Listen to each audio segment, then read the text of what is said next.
This is the Lone Creator YouTube. We hope this video helps.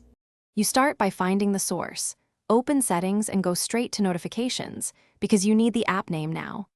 Once done, tap the notification to reveal the app or check recent notifications if it disappears fast. Make sure to force stop and clear cache for that app to interrupt ad processes temporarily. This prevents immediate reappearances while you continue. If the app is unknown, record the package name in app info. You will use it in the next steps to remove permissions and block background activity. Now dig deeper. Uninstall any recently installed or suspicious apps right away because those often carry the ad triggers. Open app info for the offending package, revoke notifications permission, disable background activity, and turn off draw over other apps. These steps stop ads and pop-ups at the OS level.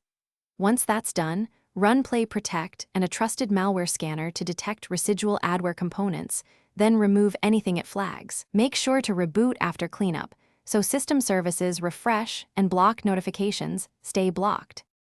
Finish by restoring normal security.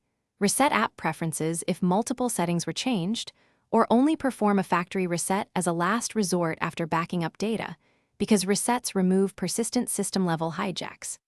Make sure unknown sources is disabled and keep Play Store app updates automatic to reduce risk. If ads persist, reboot into safe mode to isolate which third-party app still runs.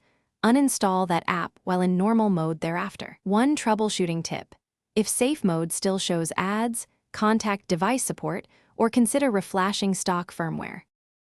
Thanks for watching. Consider subscribing if we helped you.